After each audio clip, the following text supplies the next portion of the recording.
بسم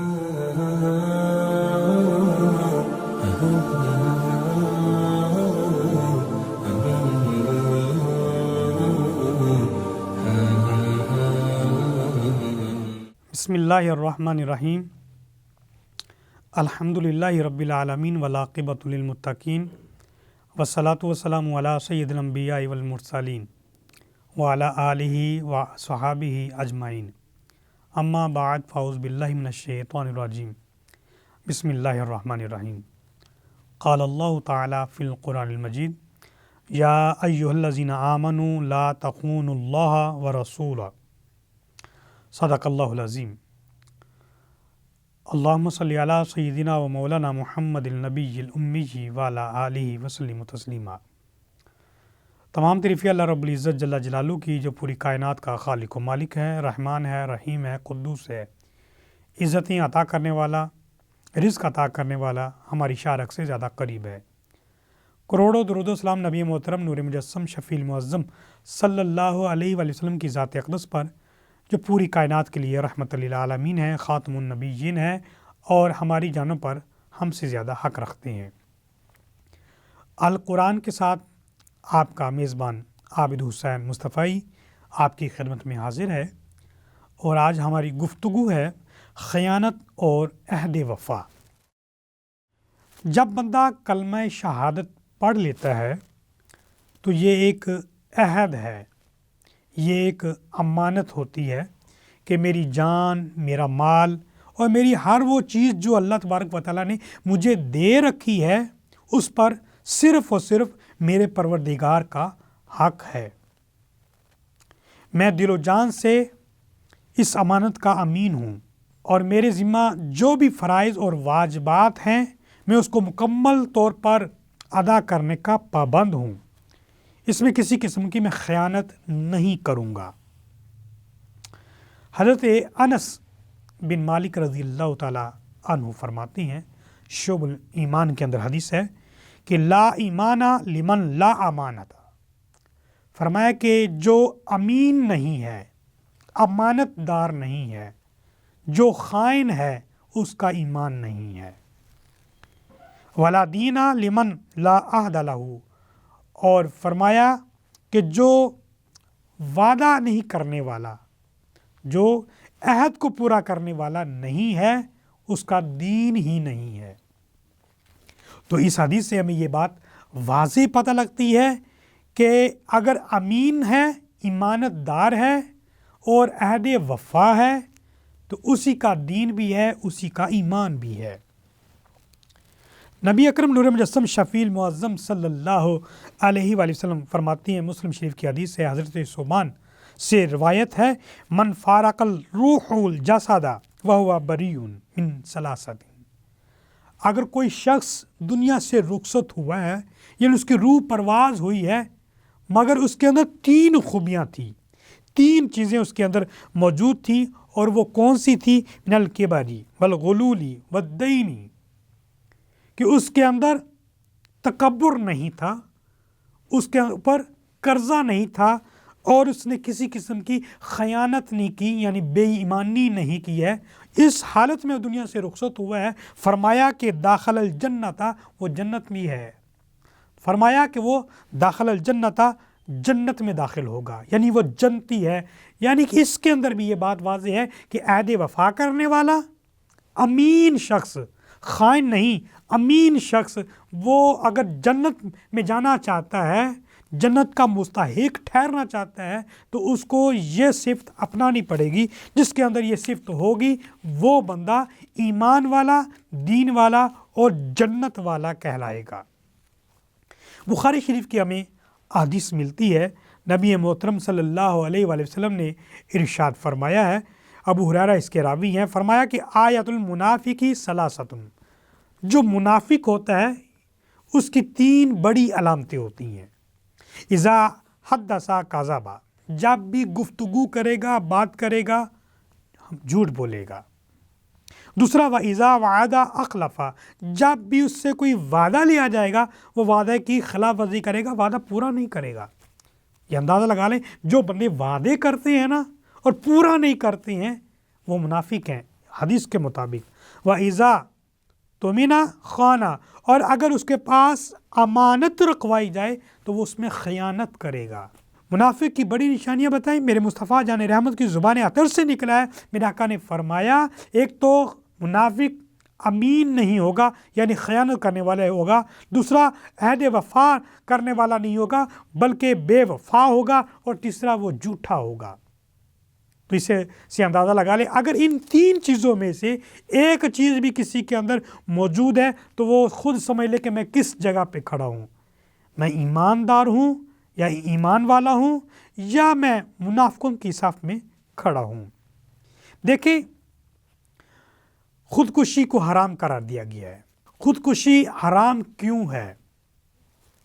اس کی ایک بڑی وجہ یہ ہے کہ جو تمہارے پاس یہ جان ہے، یہ جسم اور روح ہے، یہ اللہ کی امانت ہے، یہ اللہ رب العزت جل جلالہ کی امانت ہے۔ اس کو ضائع کرنا تمہارے بس میں نہیں ہے، یعنی تمہارے لیے حرام ہے۔ اگر اس روح اور جسم کو تم اپنی مرضی سے ضائع کرو گے تو یہ حرام ہونے کا ارتکاب ہوگا، اسی وجہ سے خودکشی حرام ہے۔ تو اس اعتبار سے بھی دیکھا جائے کہ یہ ایک امانت ہے ہمارے پاس، ہماری روح، ہمارا جسم، ہماری آنکھیں، ہماری زبان، ہمارا لہجہ، یہ تمام کی تمام چیزیں، اسی طرح مال، اسی طرح رزق، اسی طرح جائیداد، یا جو کچھ بھی چیز ہمارے ساتھ اٹیچ ہیں وہ ساری کی ساری آپ کی نہیں ہیں بلکہ صرف اور صرف اس کے اوپر حق اللہ رب العزت جل جلالہ کا ہے، کیونکہ یہ آپ سارے کے سارے امانت ہیں اللہ رب العزت جل جلالہ کے۔ دیکھیں نبی اکرم صلی اللہ علیہ وآلہ وسلم جب ہجرت فرماتی ہیں مدینہ کی طرف تو حضرت علی رضی اللہ تعالیٰ عنہ کو بلاتی ہیں اور فرماتی ہیں کہ یہ امانتیں ہیں، یہ ان کو دے دینا جن کی ہیں۔ اور آپ صلی اللہ علیہ وآلہ وسلم کے پاس جو امانتیں پڑی تھیں وہ مسلمانوں کی تھی نہیں تھی، وہ تو قریش مکہ یعنی مشرکین مکہ کی تھیں جو آپ کو مانتے بھی نہیں ہیں اور آپ کے جان کے در پہ ہیں، لیکن آپ کو امین مانتے ہیں۔ تو امین ہونا، امانت رکھنا اور عہد وفا کرنا یہ میرے مصطفیٰ جان رحمت کی خوبی ہے۔ امین وہ لوگ مانتے تھے جو آپ کو حقیقت میں نہیں مان رہے، تو یہ میرے آقا کی صفت ہے، تو ہمیں بھی وہ صفت کو اپنانا چاہیے، ہمیں بھی وہ صفت کو اپنانا چاہیے، عہد وفا اور امانت دار بننا چاہیے۔ ایک ہمیں واقعہ ملتا ہے، امام رومی فرماتی ہیں ایک غریب شخص تھا، اسے قرض کی ضرورت پڑی، وہ کسی شخص کے پاس گیا اور اسے کہا کہ مجھے کچھ رقم چاہیے اور میں اتنے عرصے بعد آپ کو لٹا دوں گا۔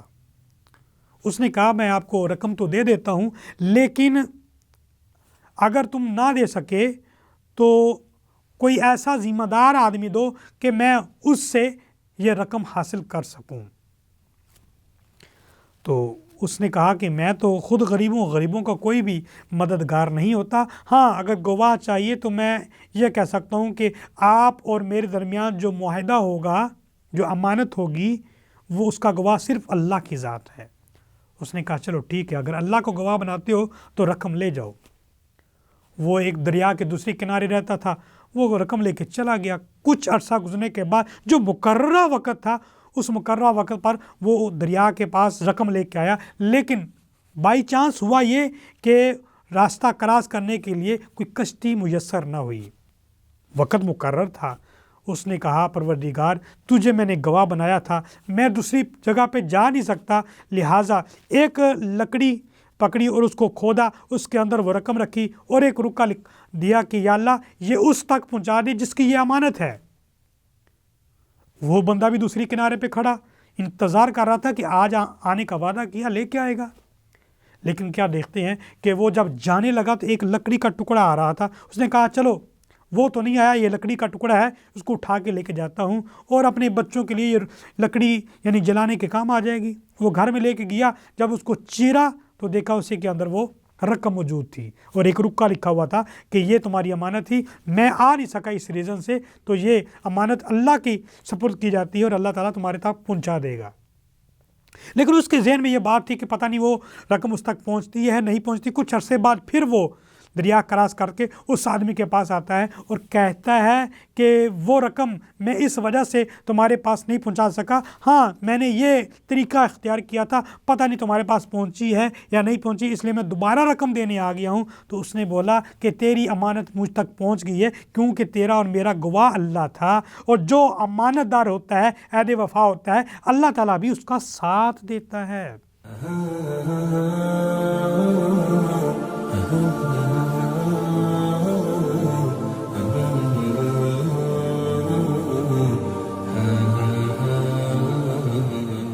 دلی کی جامعہ مسجد پر ایک فقیر بیٹھا ہوا ہے اور وہ بھیک مانگ رہا ہے۔ ایک انگریز آفیسر آتا ہے مسجد کا وزٹ کرنے کے لیے، تو دیکھتا فقیر ہے، اپنی جیب سے بٹوا نکالتا ہے اور کچھ رقم اس کو دیتا ہے۔ جب وہ دوبارہ ڈالنے لگتا ہے تو وہ بٹوا گر جاتا ہے۔ وہ جلدی میں آگے اندر چلا جاتا ہے۔ فقیر یہ سوچتا ہے کہ جب واپس آئے گا میں بٹوا واپس کر دوں گا، لیکن وہ کسی اور دروازے سے چلا گیا۔ کچھ عرصہ گزرنے کے بعد وہ آفیسر دوبارہ اسی جگہ پہ آیا تو فقیر نے کہا کہ اگر آپ چند لمحے کے لیے یہاں پہ ٹھہر جائیں تو میں آپ کی امانت لٹانا چاہتا ہوں۔ اس نے کہا کون سی امانت؟ انہوں نے کہا آپ ٹھہریے میں لے کے آتا ہوں۔ وہ بٹوا لے کے آئے اور اس انگریز کو پیش کیا۔ اس نے کہا کہ جناب آپ فقیر ہیں اور اس کے اندر اتنی زیادہ رقم ہے، آپ اپنی ضروریات کو پورا کر سکتے تھے، لیکن آپ نے اس کو کچھ بھی نہیں کیا، اس کے اندر جو رقم ہے وہ بھی موجود ہے۔ اس فقیر نے کہا کہ محترم آپ ایک عیسائی ہیں اور میں مسلمان ہوں، اور مسلمان چاہے وہ بھیک مانگ سکتا ہے، بھوکا رہ سکتا ہے، لیکن کسی کی امانت کے اندر خیانت کرنے والا نہیں ہوتا۔ مسلمان کسی کی چیز کے اندر خیانت نہیں کرتا۔ یہ آپ کی چیز گر گئی تھی، میں نے دیکھ لی تھی اور آپ کو لٹانا چاہتا تھا لیکن لٹا نہیں پایا کیونکہ آپ یہاں پہ موجود نہیں تھے، پھر آج نظر آئے ہیں تو میں نے کہا آپ کی امانت پڑی ہوئی ہے۔ میں فقیر ضرور ہوں لیکن بے ایمان بددیانت نہیں ہوں۔ تو یہ ہے امانت داری کرنا، امانت کا خیال رکھنا۔ میرے آقا دو عالم صلی اللہ علیہ وآلہ وسلم نے ارشاد فرمایا کہ من غش فلیس منا، جو ملاوٹ کرتا ہے، دو نمبری کرتا ہے، اصل چیز کے اندر کوئی چیز ملاوٹ کرتا ہے تاکہ وہ زیادہ بڑھ جائے اور اس کو بیچ کر زیادہ کمایا جائے، میرے آقا نے فرمایا کہ وہ ہم میں سے نہیں ہے، یعنی وہ مسلمانوں کا انداز نہیں ہے، مومن کا انداز نہیں ہے۔ آج ہر بندہ کرپشن کر رہا ہے۔ کرپشن کا معنی بھی خیانت کرنا ہی ہے، بددیانتی کرنا ہے۔ آج اوپر سے لے کر نیچے تک سارے کے سارے افراد اسی میں ملوث ہیں، اسی دلدل میں گرے ہوئے ہیں، الا ماشاء اللہ۔ میرے آقا نے فرمایا کہ وہ بندہ ہم میں سے ہے ہی نہیں کہ جو ملاوٹ کرتا ہے یا خیانت کرتا ہے۔ اسی طرح میرے آقا نے فرمایا کہ التاجر الصدوق امین مع النبیین و صدیقین و شہداء، جو سچا تاجر ہوگا، کوئی بھی چیز بیچنے والا اس کے اندر ملاوٹ کرنے والا نہیں ہوگا، میرے آقا نے فرمایا کل وہ شہداء، صالحین، صدیقین اور انبیاء کرام کے ساتھ کھڑا ہوگا، اس کا مقام اتنا بڑا ہوگا، جو بددیانتی کرنے والا نہیں ہوگا۔ نبی اکرم صلی اللہ علیہ وسلم ایک دفعہ ایک بازار سے گزرے اور ایک اناج کا، گندم کا ڈھیر لگا ہوا تھا۔ میرے آقا دو عالم صلی اللہ علیہ وسلم نے دیکھا اوپر بڑی خوبصورت اور اچھی گندم ہے، آپ نے نیچے سے ہاتھ لگایا تو آپ کو نمی محسوس ہوئی۔ آپ نے پوچھا کہ یہ کیا بات ہے، نیچے نمی والی ہے، اوپر خشک ڈالی ہوئی ہے؟ تو کہا کہ وہ ہم لے کے آ رہے تھے، رستے میں بارش ہوئی، پانی گرا ہے، اس لیے اوپر والی جو تھی وہ گیلی ہوگی، ہم نے اس کے نیچے کر دیا اور نیچے والوں کو اوپر کر دیا اور اس طرح ہم بیچ رہے ہیں۔ میرے آقا نے فرمایا یہ تو ملاوٹ کرنے والی بات ہے، یہ تو خیانت ہے، ایسا کرنے والا مومن نہیں ہوتا، ایسا کرنے والا اچھا انسان نہیں ہوتا، یہ تو سراسر دھوکہ ہے۔ نبی اکرم صلی اللہ علیہ وآلہ وسلم نے فرمایا کہ وہ قوم جو عہد وفا نہیں ہوتی یعنی بے وفا ہوتی ہے، اس پر اللہ تبارک و تعالیٰ دشمن مسلط کر دیتا ہے۔ وہ قوم جو اللہ کی کتاب کی فرما برداری نہیں کرتی، وہ فقر میں، فاقہ میں آ جاتی ہے۔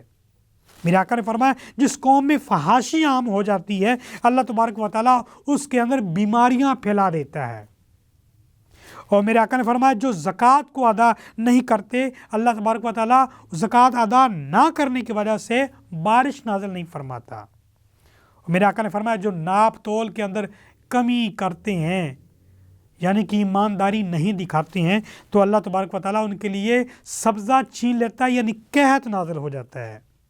خوراک انسان کو ملنا مشکل ہو جاتی ہے، اگر ملتی ہے تو بہت مہنگی ملتی ہے۔ اس لیے خیانت کرنا، بددیانتی کرنا، ناپتول میں کمی کرنا یہ ایک اچھے مسلمان کا انداز نہیں ہے۔ ہمیں ایک بڑی خوبصورت بات نظر آتی ہے، عمر بن خطاب رضی اللہ تعالیٰ کا زمانہ ہے، ایک شخص ہے جس کو لوگ پکڑ کے لے کے آتے ہیں اور کہتے ہیں کہ یہ ہمارے باپ کا قاتل ہے، اس سے ہم قصاص لینا چاہتے ہیں۔ عمر بن خطاب رضی اللہ تعالیٰ عنہ فرماتے ہیں ہاں بھی آپ نے ایسا کام کیا ہے کہ ان کے باپ کا قتل کیا ہے؟ اس نے کہا کہ میں نے قتل ضرور کیا لیکن میں نے قصدن نہیں کیا، جان بوجھ کے میں نے قتل نہیں کیا۔ تو کہا کہ کیا ہوا؟ کہا میں مسافر ہوں، اجنبی ہوں، بڑی دور سے سفر کر کے آیا تھا، میرا اونٹ پیاسا تھا، بھوکا بھی تھا، چراغاں سامنے تھی، میرا اونٹ وہاں چلا گیا، وہاں پہ ایک بزرگ نے پتھر اٹھایا، میرے اونٹ کو مارا، وہ زخمی ہو گیا، مجھے غصہ چڑھا، میں نے وہی پتھر اٹھایا اس کی طرف لگایا، اس کو ایسی جگہ پہ لگا کہ وہ دنیا سے رخصت ہو گیا۔ میں نے قصداً ایسا نہیں کیا کہ میں اس کی جان بوجھ کے لینا چاہتا تھا، قصداً نہیں کیا، سہون ہو گیا ہے۔ تو جواب دیا کہ اگرچہ سہون ہوا ہے لیکن بندہ تو قتل کیا ہے، قصاص تو دینا پڑے گا۔ اس اجنبی نے کہا کہ اگرچہ آپ کی بات ٹھیک ہے، میں قصاص دینے کے لیے تیار ہوں، لیکن میرے پاس کچھ امانتیں ہیں، کچھ امانتیں میرے پاس موجود ہیں، اگر میں یہیں پہ قصاص دیتا ہوں تو وہ امانتیں جو کسی کی امانت ہیں وہ اگر ان تک نہ پہنچی تو ان کا وبال میرے اوپر آ جائے گا۔ تو آپ اگر مجھے رخصت دیں 2-3 دن کے لیے تو میں امانتیں لٹا کر دوبارہ واپس آ جاؤں گا۔ آپ نے فرمایا کوئی ذمہ دار ایسا بندہ ہو جو تمہاری گواہی دے یا تمہارا کفیل ہو۔ تو اس بندے نے دائیں دیکھا بائیں دیکھا کہ کوئی بندہ میرے لیے حامی بھر دے۔ حضرت ابو ذر غفاری رضی اللہ تعالیٰ کھڑے ہو گئے، کہا کہ اس کو جانے دیجئے، میں ذمہ داری لیتا ہوں، یہ واپس آئے گا اور قصاص کا بدلہ دے گا۔ جب 3 دن گزرے ابو ذر غفاری کے پاس لوگ آئے کہ آپ نے غلطی کی ہے، آپ نے ایسے بندے کی سفارش کی ہے کہ جو واپس نہیں آتا، جو ابھی تک آیا ہی نہیں ہے۔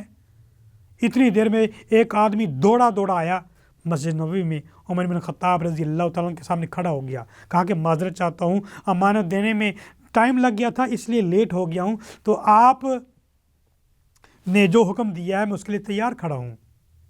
عمر بن خطاب رضی اللہ تعالیٰ عنہ حیران ہوئے، کہا کہ تم تو چلے گئے تھے، اگر تم واپس نہ بھی آتے تو تمہیں اس قصاص سے بچ سکتے تھے، لیکن تم کیوں واپس آ گئے؟ کہا کہ میں اس لیے آیا ہوں کہ میں تو اجنبی تھا، میں مسافر تھا، اس کو اور مسافروں کو کوئی بھروسہ نہیں کرتا، میرے ایک بھائی نے میرا بھروسہ کیا ہے، اعتماد کیا ہے، تو میں نے کہا کہ یہ نہ ہو کہ کل کوئی بھی اجنبی آئے اس کے اوپر کوئی بھروسہ نہ کرے، میں اس لیے واپس آ گیا ہوں۔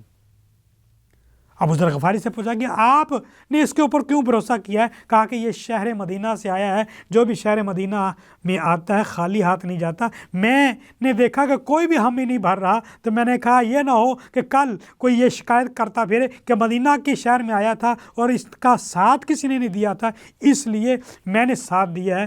تو جب یہ دیکھا تو وہ بچے کھڑے ہو گئے، کہا کہ اگرچہ اس نے ہمارے باپ کو مارا ہے لیکن اس کی نیت اور اس کی ایمانداری اور اس کا خلوص اور اس کا عہد وفا کی وجہ سے ہم اس کو اپنے باپ کا قتل معاف کرتے ہیں۔ تو یہ انداز ہمیں ملتے ہیں کہ یہ ایمانت داری اور عہد وفا کا کتنا بڑا اجر ہوتا ہے۔ اللہ رب العزت جل جلالہ کی بارگاہ میں ہم دعا کریں گے کہ جو اللہ تبارک و تعالیٰ نے ہمیں دے رکھا ہے اس کو صحیح انداز میں استعمال کرتے ہوئے اور اللہ کے احکام کے مطابق پابندی کرتے ہوئے ہم زندگی گزاریں۔ وآخر دعوانا ان الحمد للہ رب العالمین۔